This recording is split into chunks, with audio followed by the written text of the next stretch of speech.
I had a diagram, and I thought this is what it worked because this is what the math says it should. When we were doing the pig testing, we were realizing that the jets were not at the correct distance, so we had to go back. We had to run a series of experiments just to be able to get the number of jets and the distance of the jets to be at the correct amount, to be able to assure that we're flossing 100% of the gut line. And that's something that the diagram was a pull made. And if we didn't need to do that, we would have had to go on that whole side quest of figuring out the jets. And then when I say, the manufacturing will take this long, well, nowhere in that plan was it that, we would make this mold and then it would come out with a scratch, or that these gears would perfectly align, and then the gears would run, but then they would eat themselves because they were perfectly aligned. And then we have to figure out ways to make sure that it comes out the mold correctly, or because things cool when they come off the mold, but if you don't do it very precisely, they may cool at different rates. So therefore one will shrink faster than the other, and that could warp it. So then you have to figure out a way to make the mold eject things in a way where they're all equal thickness so they cool at the same rate. Welcome to episode 159. We're going to do something a little different today, as my guest is Eli Packouz, the founder and CEO of Instafloss, a manufacturing company that produces the world's first device designed to floss all teeth automatically within 10 seconds. Let me tell you, manufacturing a product isn't a straightforward mind. Eli's current product has been 5 years into the making, 3 years of R&D, and 2 years of getting it manufactured. Now, there's been a lot of hiccups along the way, and Eli tells us about all those damn bottlenecks. Today, he's reached a point where he's ready to hit the market with his device. As Eli says, an entrepreneur goes out to solve a problem. The success lies in actually solving it. And this couldn't be truer when you embark in a manufacturing journey, as you'll discover by yourself. Join us in this episode as Eli reveals his secrets to navigate bottlenecks in the world of manufacturing. We're talking about bottlenecks. Have you assessed your bottleneck score yet? Log on my website and take the bottleneck score, the only tool in the world that will identify your bottlenecks and provide you with practical advice on how to overcome them. And now let's move to the conversation. Hi, Eli. Thank you very much for joining me today. Thank you for having me. So here we go. We're going to talk about bottlenecks and manufacturing. I am so excited about this episode. Your bottleneck score was not bad. It was 38%. I think it's a little bit higher than the average. But what did the bottleneck index reveal that you didn't know? I mean, I think it might be a little higher than average because manufacturing is definitely a sector where bottlenecks are the key to a smooth operation. Yeah. With certain other sectors, perhaps software, your bottlenecks are more people, and you can more flexibly reorganize that. But in manufacturing, there's some of the bottlenecks, they're not in your hands, they're not in your company's hands, and you have to really account for that.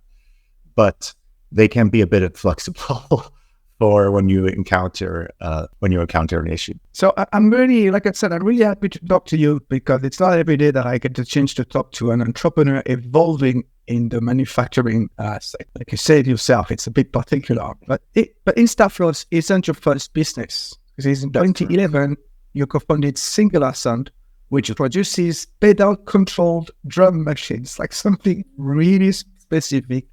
But it was already in the manufacturing sector.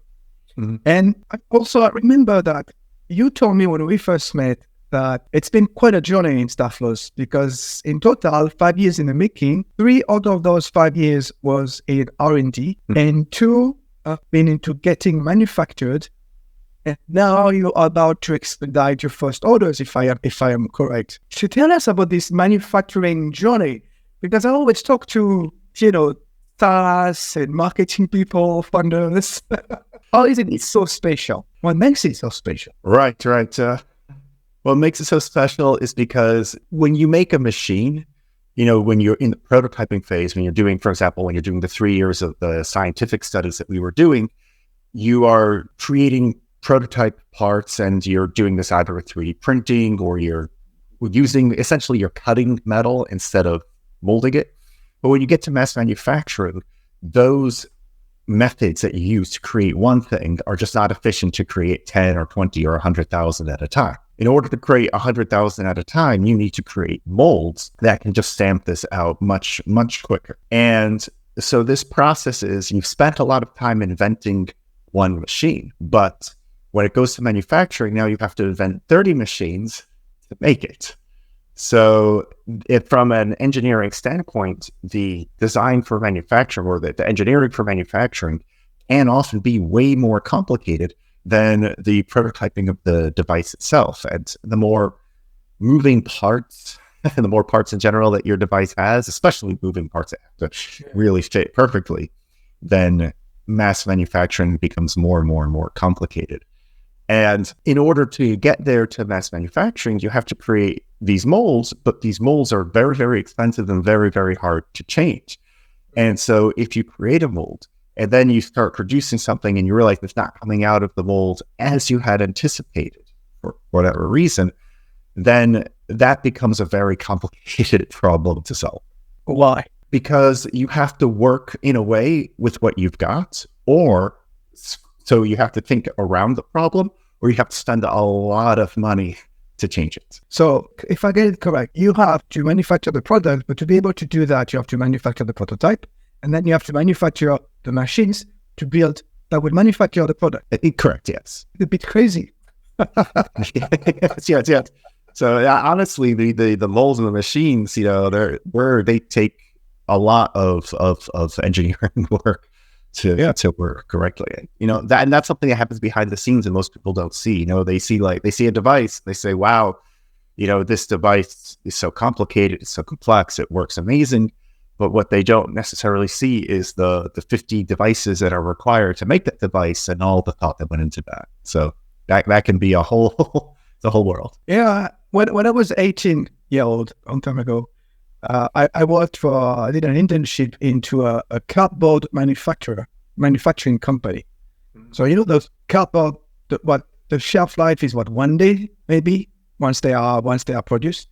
But it is so complicated to make a cardboard. You don't even realize it, because what you're saying is it's the same. It takes like prototyping, and you have like different type of cardboard, different shape, different formats, according to the different type of products they will put into them.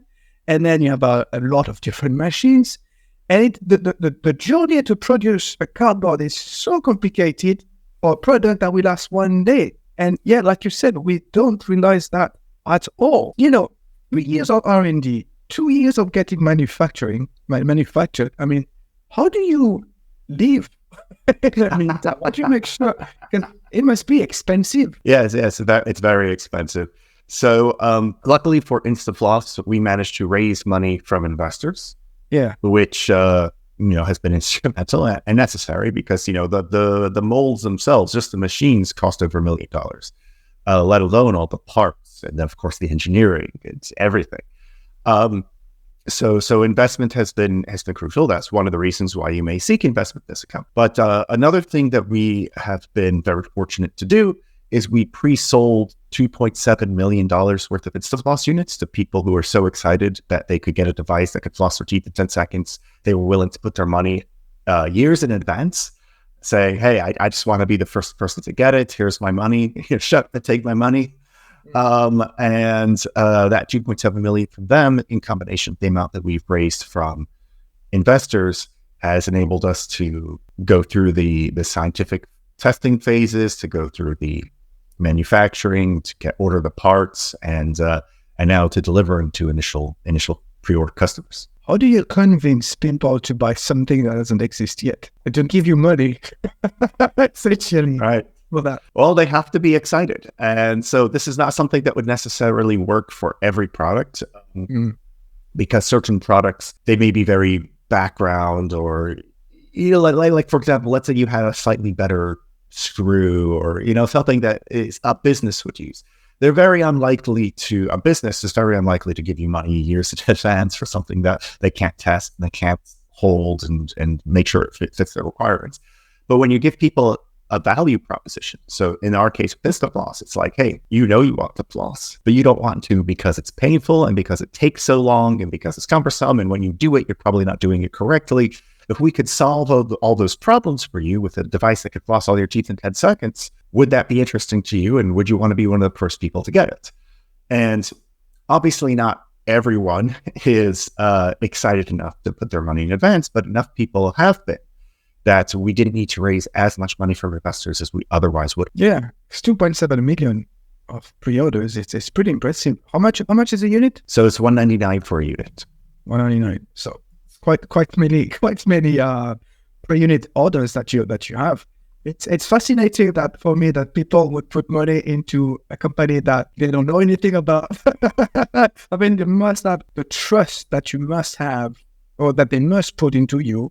It's really high, because what if, and the pressure that it gives you also, it's really high too, because what if you can't produce that product that you promised you would deliver? Yeah, that has caused a number of companies to go bankrupt. It is a big amount of pressure. It's a big responsibility, and really try to earn that trust by having frequent updates. We post an update once a month going into the details of manufacturing that, quite frankly, I've rarely seen any other company go into.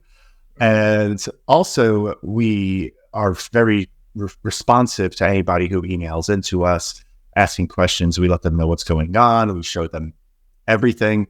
So people have a very good sense, we're not just some company that's going to take your money and fly by night, just like leave, because you could see throughout the entire process, they were able to see our prototypes. They were able to see the science we were doing. They were able to see the molds we were building, the prototyping. So the initial units came off the molds, our quality control process, which were like, hey, we're getting units off the mold, but look, 30% of them have this problem, so we have to go modify this mold. And it took a lot longer than any of us anticipated, because getting it right is a very labor-intensive process. And of course, there's some people like, oh, I gave you money and you said it would be ready in a year, and now it's been 2 years, and I want my money back. And of course, for all those people, we've given them their money back. But I would say the vast majority of people are like, wow, you're giving frequent updates. I see what you're doing. I believe in this project. I really want to be able to floss my teeth in 10 seconds for myself. So I'm willing to stick it out. And, we're very thankful of those people, and we're trying to do our best by them. How did you come up with the idea? I was late for a meeting. Okay. My brother was like, there has to be a better way than this. I got obsessed with the idea of just being able to floss more efficiently and better, because at the same time, everyone I talked to was like, man, I just hate it. It's late at night. I don't want to do it. I'm an avid flosser. It's like, no matter how tired I am, if it's 3 a.m. or something, I can't go to bed unless I floss it. So in a way, that's as much of a motivation as someone who doesn't want to floss in the first place, because I compulsively have to. I started buying periodontal textbooks. I started reading every paper I could find published on flossing. So I had a pretty good idea of what we were trying to accomplish. And then once I had the concept, I partnered with Dr. Ralf Raud and Dr. Mascarenhas in order to go from just an idea to a prototype, and from a prototype to something that we could test in people and make sure that it was actually doing its job. Because, you could floss in 0 seconds if you don't care about the results by just not flossing. So obviously it's not a 10-second floss unless it actually flosses everything. Then from there, we went and we raised our money from investors. We did the pre-order campaign. We built the molds. We went through the whole manufacturing process. And here we are today talking about it. That's amazing. That's a lot of patience you must have. Patience is perhaps one word for it. Is it really patience if it's outside of your control? True. That's good. Well, yes, it is. Is it frustrating? It's always, it's like at this point, it's zen. It's like if there's something, it's like, oh, we thought we'd be done with the manufacturing by now, but now we see that everything is up to, quality controls, therefore we can't actually do the mass manufacturing run. You sort of have like it's like, this is the job. The job is to address these things and make sure they're all right. And honestly, I'd much rather do that than deliver something not ready. So when it comes to the choices that you face, I definitely feel like I'm taking the best choice. And, when I first started, honestly, I thought I would be able to come up with a product in a year or two. It's been fun. And everyone that's the assessment. Yeah, exactly. And honestly, since joining the space, I've met a lot of people who are doing in like dental products and medical. And honestly, some of their products take even longer to develop. It's crazy. Why did it take 5 years and not 1 year as you anticipated? Why didn't you realize? I suppose I came at it with the idea of I had an idea in my mind, right? The very first conception is where I had a diagram on paper. I said, this is how it would work theoretically. In my mind, when I first came up with that diagram, I was like, okay, well, I know the parts I would need to make this. I could just get these parts and I could put them together. And then I can contact the manufacturer. And I've done manufacturing before many times for the music tech business that I founded prior to this. And I was like, oh, then we'll put it together and we'll make it. So it's like maybe 1 year to prototype and 1 year to R&D. But the thing is, when you are creating this timeline in your head, you're imagining that you're going to do it exactly as the diagram shows. What never appears in the timeline is all the things that rear its head that will cause you to change that plan. So for example, in the R&D phase, I had a diagram and I thought this is what it worked because this is what the math says it should work. But then when we started doing testing, first on, we actually were flossing pigs before we were flossing humans. When we were doing the pig testing, we were realizing that the jets were not at the correct distance. So we had to go back. We had to run a series of experiments just to be able to get the jet, the number of jets and the distance of the jets to be at the correct amount, to be able to assure that we're flossing 100% of the gut line. And that's something that the diagram was to pull me. And if we didn't need to do that, we would have had to go on that whole side quest of figuring out the jets. And then when I say, oh, the manufacturing will take this long, well, nowhere in that plan was it that, well, we would make this mold and then it would come out with a scratch, or that these gears wouldn't perfectly align, and then the gears would run, but then they would eat themselves because they weren't perfectly aligned. And then we have to figure out ways to make sure that it comes out the mold correctly, or because things cool when they come off the mold. But if you don't do it very precisely, they may cool at different rates. So therefore, one will shrink faster than the other, and that could warp it. So then you have to figure out a way to make the mold eject things in a way where they're all equal thickness, so they cool at the same rate. All of these things are things that never show up in the beginning because they're the unknowns. You know, you might even know the known unknowns, but you don't know the unknown unknowns. And that's, you could put patent for it, but really you don't know what you don't know. And so going into it, you have to learn a lot more than you ever thought you would. It's fascinating. But again, it's people do not realize how complicated manufacturing products, like a simple product, can be. How many prototypes did you produce? Prototypes? I mean, I don't even count the prototypes, because what even counts as a prototype if we were just putting in, like, trying all sorts of different plastics, trying different silicone rubbers. We were hooking them up to like rows of different motors to like test them. It's like, I honestly have no idea. Like, it's not like we have, like, maybe like I could say family groupings. Oh, back when we were using this shape, or back when we were using this material, or back when we were using that. But honestly, it was just constant iteration. So now it's ready. I hope so. completely ready. Well, it's actually almost ready. So everything's ready now except for one valve on the unit. So when you take the water, the unit uses a reservoir of water. When you take the reservoir of water out, you fill it in your sink and you put it back. The unit, kind of like when you take out like the reservoir for your espresso machine, or if you've ever used a water flossing device, you know what I'm talking about. Our issue is that the valve doesn't always close. So you could fill it in the sink, and then on your way to the unit, the water just flows through.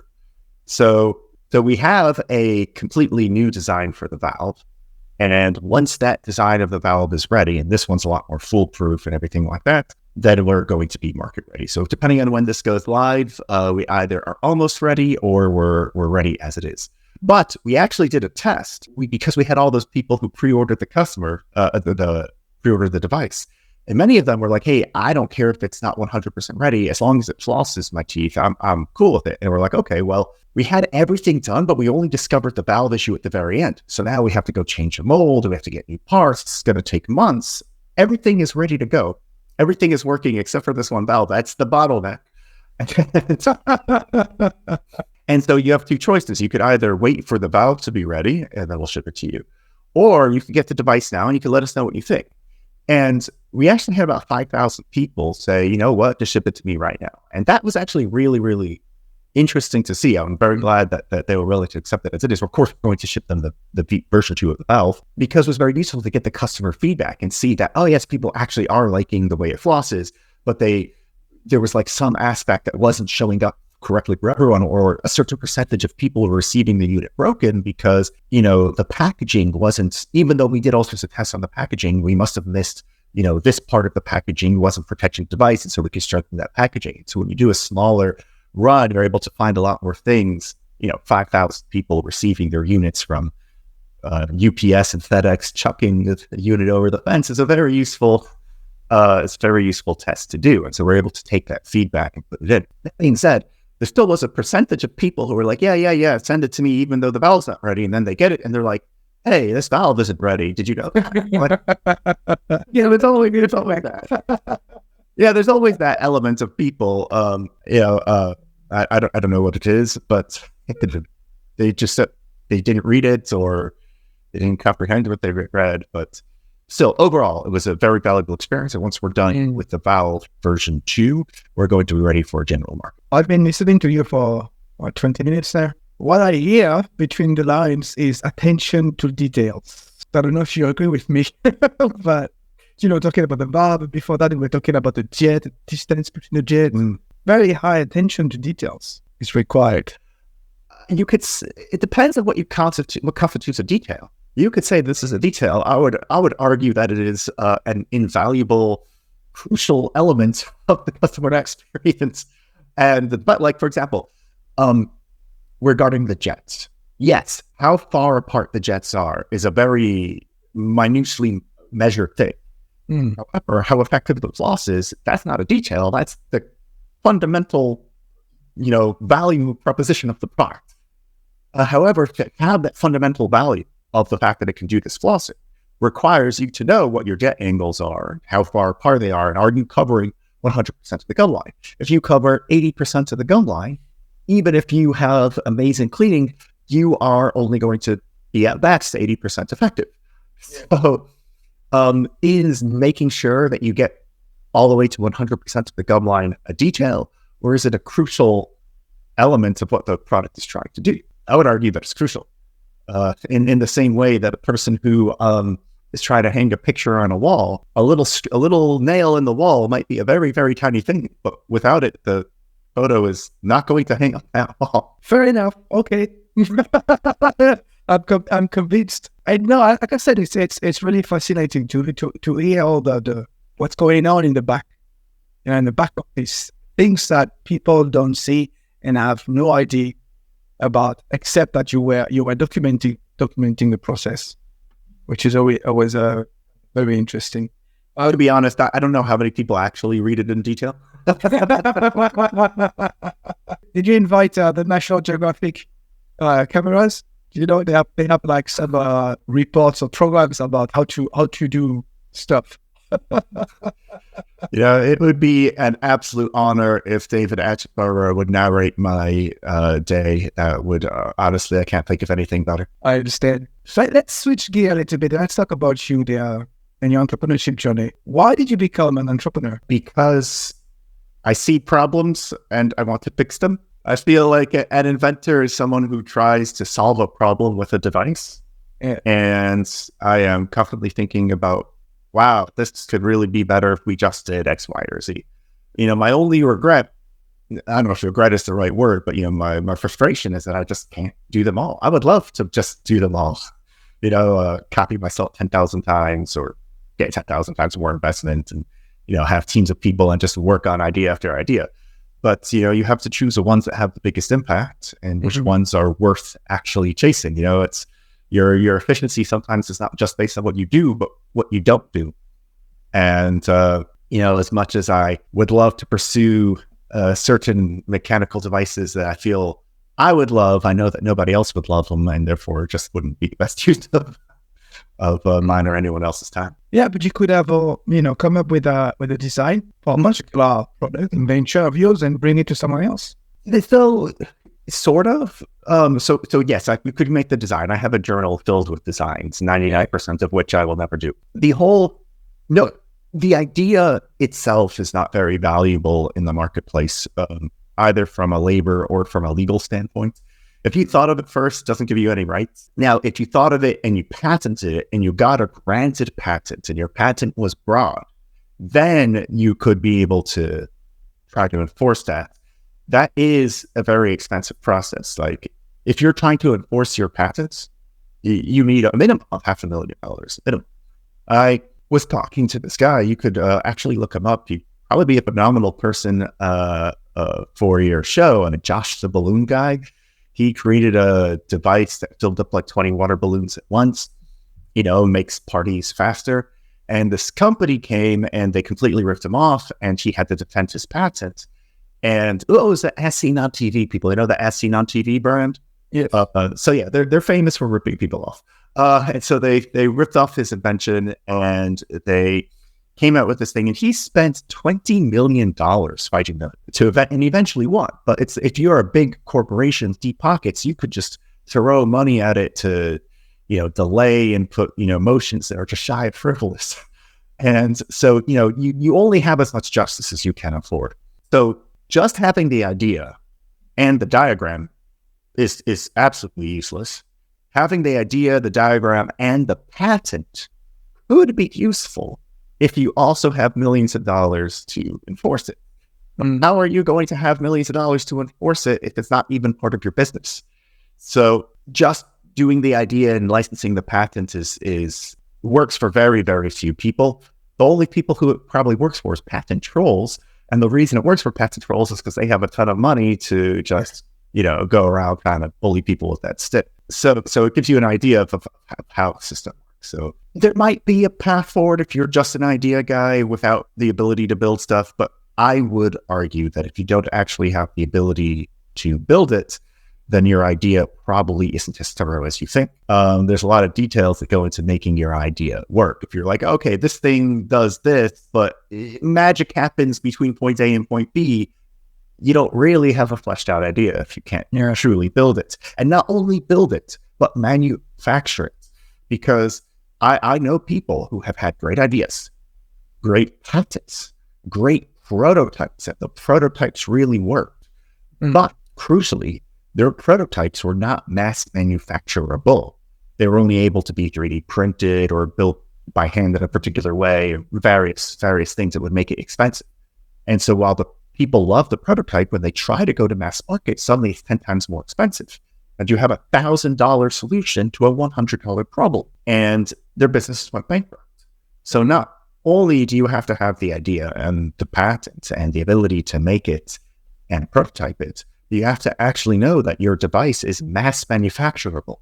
That's a crucial element that can be the make it or break it to a physical good, going from conception to actually being on the market. And that is a step that many people miss. Fascinating once again. I'm really learning a lot of things today. That's really cool. I love those conversations with people like you. If I had a magic wand and you could change anything, I would give it to you, and you could change anything. What would it be? And look at your entire entrepreneurship journey. Specifically, like I can't change the government or human nature, right? Like I can't make people not violent. Like it's not an option. No. Let's look at your entrepreneurship journey. And we're talking like in all seriousness about lessons learned, not stupid stuff like, oh, what about Dogecoin? Yes, it's worth a penny. Okay. Yes. Because man, if I just bought Dogecoin and it's worth a penny, way easier. Man, so this is a little bit of it, right? Because if I were to know everything I were to know now and go back 5 years ago, I honestly could have come out with a product because I would have, known all the unknowns. But that's not advice you can, like, unless I were to come to myself 5 years ago and say, oh, when it comes out of the mold, make sure that it's like, shaped like this and don't have that 90-degree angle inside the device because there's going to be an air pocket. You're going to have to smooth that out later and just give like diagrams. That's not really a lesson that you could tell anyone because it just requires you to have, it's like going to someone who's like an explorer is like, I'm going to go explore a new country. And your advice for him is, well, this is what the country looks like. Well, that's not useful to your character as an explorer. the question is, what sort of advice is generalizable that you could take to the next product, the next pitch? Because even if I were to tell myself all the things I would have learned in the past, that would have made me better overarching at going on to something new and unknown. So the sort of advice I would give myself without like a sort of cheat code of, this is just make it this way, is adding. So I had to raise money from investors. So I had to raise money again because I didn't have enough padding for those unknowns. I didn't anticipate just how long those bottlenecks would delay various parts of the process. And some of it was very hard to anticipate. For example, COVID made it that I couldn't get certain electronic parts for over 10 months. And that delayed everything by 10 months. It's like, I have to completely rethink what I'm doing or how I'm doing it, or rather the order in which I'm doing it, because I expected to have these parts now, and these parts are not available. So how do I go about this? And it's a complete rethink. So I'll say, whatever you think it's going to take your worst case scenario, say it's going to take twice as long and everything will cost twice as much. And then maybe you'll only be a little bit underfunded. Okay. I see. If you can anticipate that, then I feel you have the bandwidth to anticipate the unknowns, because you're going to have to encounter them. If you don't encounter them, that are you truly doing anything innovative? So the issue, so it does two things. One, if you're going to go on an adventure, and you think it's going to take you a year, be like, wait a second, if it takes you 2, is it still worth it for you? Yeah. You think it's going to cost you 100,000. If it costs you 200,000, it's still worth it for you. Because that's what you have to plan for. And that will assure that you have a much higher chance of success and know that you're willing to do what it takes to go into it. Because a lot of people are like, I want to do this. I want to come up with this advice. Like, well, are you willing to do that if it means you spend the next 5 years doing research and development like I just did? And the answer has to be yes there. So you have to take whatever you think, double it, whatever you think it costs, double it, and then see if you are willing to and are able to do that. Words of wisdom. Thank you for sharing that. I have another question that I'm really interested in hearing your answer. I'm talking to the entrepreneur in you. What's the most important for you at the deepest level? The most important for me, and I know different entrepreneurs come at it from a different angle, but for me, fundamentally, product needs to solve a problem. If you're not fundamentally solving the problem and actually solving it, the whole thing collapses. You could have the best people, you could have the best marketing, you could have, the best intentions, the hardest work, you could have the most knowledge, you could have the experts, you could have all the money in the world. If the fundamental thing you're doing doesn't solve a problem and truly solve it, then what is all that even useful for? So at the very core of it, an entrepreneur, I believe, is someone who goes out to solve a problem, and you have to make sure that you're truly solving it. I've seen too many people be like, I'm going to do this, it's going to make money, but they don't actually care about the service or the good that they're providing. It's like, wait, but why would anybody want this? Are you actually improving anything here? And I think it's always possible to change your marketing strategy. It's always possible to learn more. It's always possible to be a smarter, entrepreneurs, to learn your finances, to raise more money, to, be better at everything like that. But it's not possible to change the fundamental thing that you're offering. And so that's what it's all predicated on. I've talked to many entrepreneurs on this show. They would say the same as you, but in different words. But every time I think it comes back down to impact, like making impact, whatever it means. Right. Yeah. So another way of phrasing it, perhaps a little bit more grand. I like putting things in basic terms. Yeah, but it was great. Thank you, Eli. I really enjoyed this conversation. I just have one more question for you. How can people contact you and maybe pre-order us? Well, it depends on when this comes out. It might, if we have the Valve 2 ready, then it won't be a pre-order. But if it is before then yes. So you can go to Instafloss.com. It's like an instant floss, Instafloss.com, or like Instagram, but Instafloss. So go to Instafloss.com. You can see how the device works. If it is of interest to you and you think it will make your life better, then go ahead and order one. If you have questions, we have a contact page and you can reach us and we'd be happy to answer any questions you may have. Great. Again, thank you very much. Hope I'll talk to you again when, your product has gone to the market and you're very successful with it. I look forward to it. I'll tell you about the new bottlenecks of scaling. Yes. Thank you for listening. If you found this episode useful, then you're going to love this. I put together a free online assessment that I call the Bottleneck Index, and Eli took it. You answer a series of key questions about your working habits, and it gives you your bottleneck score. And I think it's the only tool in the world that does that, along with some practical recommendations on how to thrive as an entrepreneur. Just visit my website and take it for free. I'll see you next time. Bye for now.